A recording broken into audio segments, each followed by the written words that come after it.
Good morning बच्चों, आप सब कैसे हैं। आज 21/12/2020 की वर्कशीट नंबर 70 पाठ 15 हमारा पर्यावरण नया पाठ शुरू हो गया है। पर्यावरण वह सभी वस्तुएं होती हैं जो हमें घेरे रहती हैं, जैसे हमारे आसपास जीव जंतु, हमारे आसपास हवा, तापमान, वर्षा, मृदा इत्यादि। तो यानी सभी जैविक, जीवित जीव और अजैविक घटक शामिल होते हैं और इन सभी से पर्यावरण बनता है। पारितंत्र किसी क्षेत्र के सभी जीव तथा वातावरण के अजैव कारक संयुक्त रूप से पारितंत्र बनाते हैं। यानी किसी भी क्षेत्र जैसे खेत या तालाब या झील या सागर, इनका जो भी क्षेत्र है उस क्षेत्र के सभी जीव और वातावरण के अजैव कारक सभी संयुक्त रूप से मिलकर, यानी इनके बीच पारस्परिक संतुलन से पारितंत्र का निर्माण होता है। पारितंत्र दो प्रकार के होते हैं, प्राकृतिक पारितंत्र और कृत्रिम पारितंत्र। प्राकृतिक पारितंत्र यानी जो कि प्रकृति से प्राप्त होता है, उदाहरण के लिए तालाब, झील, वन, सागर इत्यादि। इसी प्रकार कृत्रिम पारितंत्र हैं जो कि मनुष्य द्वारा निर्मित किया गया है, इसीलिए हम इसे मानव निर्मित पारितंत्र भी कहते हैं। उदाहरण के लिए खेत, बाग, एक्वेरियम, जलाशय इत्यादि।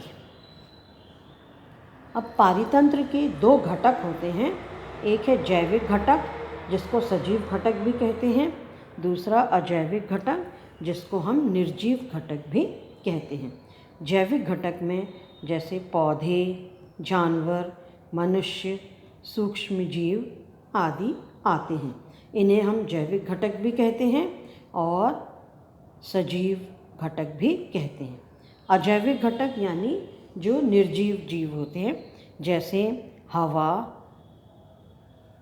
जल, मृदा, वर्षा, तापमान, प्रकाश इत्यादि, ये सभी अजैविक घटक हैं, इन्हें हम निर्जीव घटक भी कहते हैं। तो पोषण के आधार पर जैविक घटक निम्न वर्गों में बांटा गया है। नंबर 1 उत्पादक, नंबर 2 उपभोक्ता, नंबर 3 अपघटक। उत्पादक यानी हरे पौधे, नीले हरे शैवाल होते हैं जो कि प्रकाश संश्लेषण के प्रक्रिया द्वारा भोजन का निर्माण स्वयं करते हैं। उपभोक्ता यानी अपने भोजन के लिए ये परोक्ष या अपरोक्ष रूप से उत्पादक पर निर्भर रहते हैं। तो इसी कारण उपभोक्ता को भी निम्न वर्गों में बांटा गया है।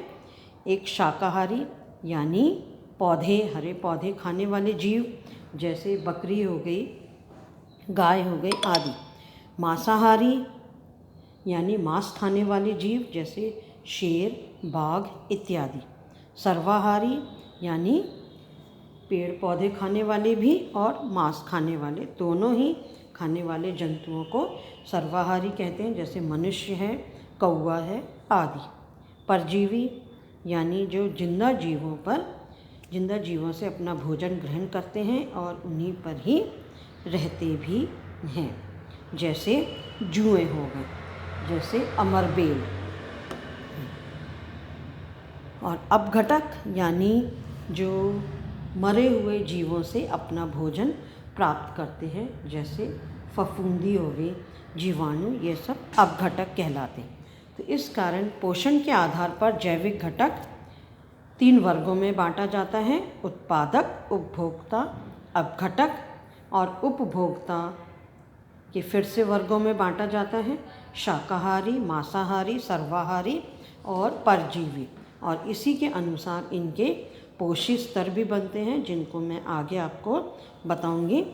अब है आहार श्रृंखला।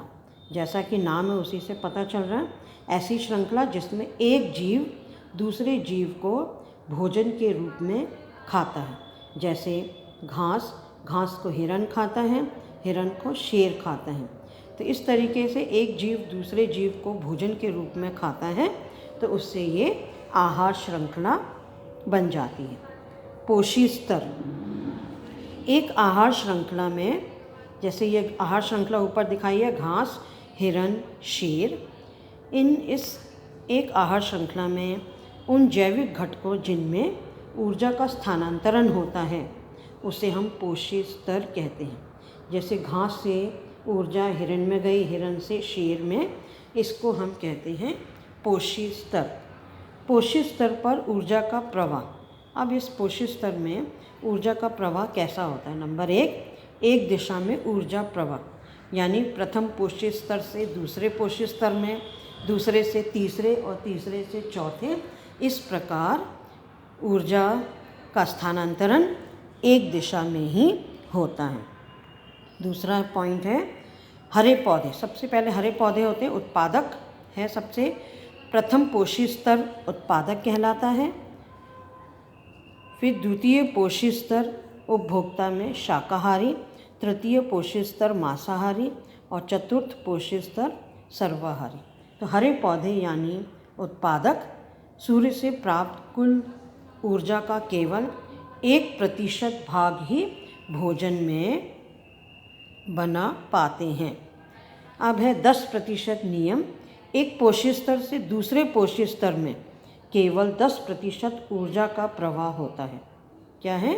एक पोषी स्तर से दूसरे पोषी स्तर में केवल 10% ऊर्जा का प्रवाह होता है और 90% ऊर्जा जो है वो वर्तमान पोषी स्तर में जैव क्रियाओं में ही उपयोग होती है। चौथा पॉइंट है 3 से 4 पोषी स्तर। एक से दूसरे पोषी स्तर में जाने पर ऊर्जा की मात्रा कम होती जाती है, तो इस कारणवश 3 या 4 ही पोषी स्तर बनते हैं। अब है पोषी स्तर का चित्र आपको दिखाते हैं किस तरीके से है।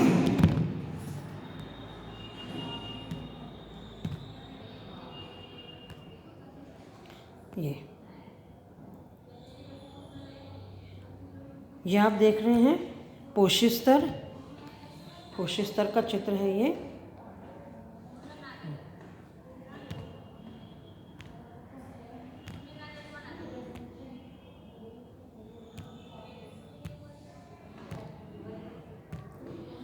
इस पोषी स्तर में सबसे नीचे आप देख रहे हैं उत्पादक। उत्पादक यानी हरे पौधे, नीले हरे शैवाल होते हैं।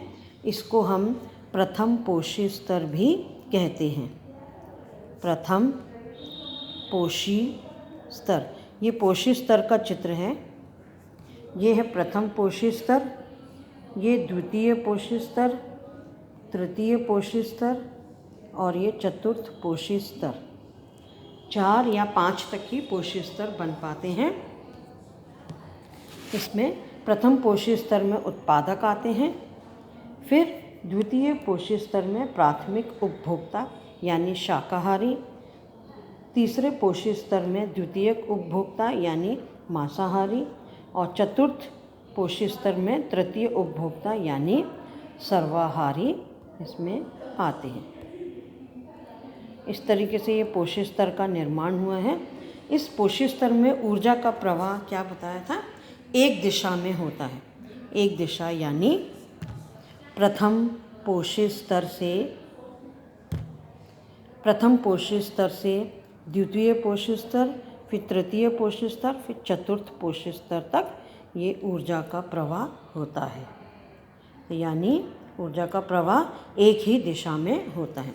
अब आपको इसमें 10% नियम बताया था, यानी एक पोषी स्तर उत्पादक है। उत्पादक को मान लो ये है सूर्य,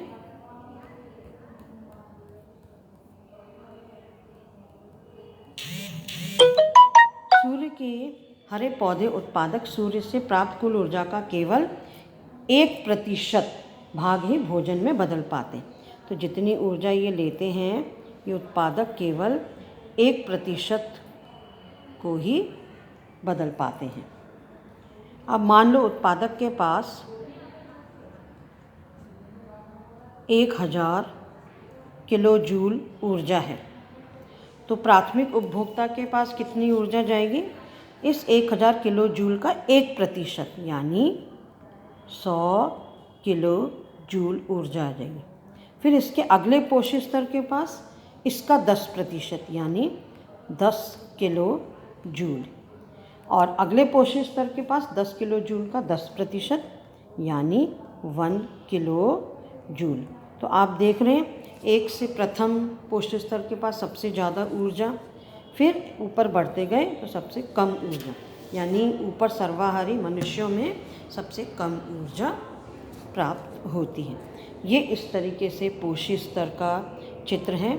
और इसी में रसायन की मात्रा जो होती है, जैसे जैसे हम एक पोषक स्तर से दूसरे पोषक स्तर की तरफ जाते हैं तो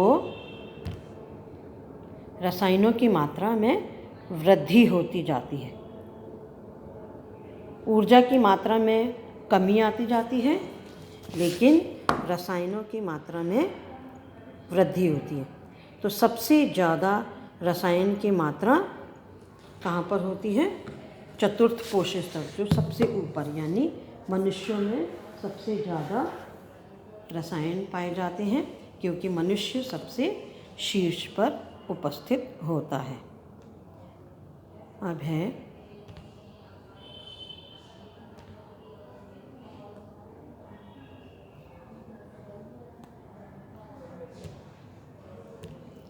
अब है आपका जैव आवर्धन। आहार श्रृंखला में हानिकारक रसायनों की मात्रा एक पोषक स्तर से दूसरे पोषक स्तर में जाने पर बढ़ती है। जैसे आहार श्रृंखला घास, हिरण, शेर है, तो इनमें जब हानिकारक रसायन, हरे पेड़ पौधे में, फसलों में रसायन डाले जाते हैं, तो कुछ रसायन हानिकारक होते हैं, तो ये एक पोषक स्तर से दूसरे पोषक स्तर में जाने पर बढ़ते हैं और इसे जैव आवर्धन कहते हैं। ऐसे रसायनों की मात्रा सबसे अधिक मानवों में होती है, क्योंकि मानव प्रत्येक आहार श्रृंखला के शीर्ष पर हैं। ये आपकी वर्कशीट खत्म। अब पहला प्रश्न दिया है, यदि उत्पादक स्तर पर 10,000 जूल ऊर्जा है तो प्रथम पोषक स्तर पर कितनी ऊर्जा होगी? प्रथम पोषक स्तर कौन सा है? उत्पादक। और उत्पादक का ही पूछा है 10,000 जूल ऊर्जा, तो प्रथम पोषक स्तर का भी 10,000 जूल ऊर्जा होगी। मान लो उत्पादक के पास 10,000 जूल ऊर्जा है। अब इसके अगला स्तर प्राथमिक उपभोक्ता, उसके पास कितनी होगी? फिर 1000 जूल ऊर्जा, 10% ऊर्जा जाएगी। तो 10,000 को 10% से इंटू करते हैं, इंटू 10%, 0 से 0 कट गया, तो आपका ये आ जाता है। ठीक है, अब इसी तरीके से आगे बढ़ते हैं। 1000 जूल का कितना हो जाएगा? 10%, 100 जूल, और इसका 10 जूल, यानी तृतीय उपभोक्ता के पास 10 जूल ऊर्जा पहुंचती है। चलिए, गुड बाय, धन्यवाद।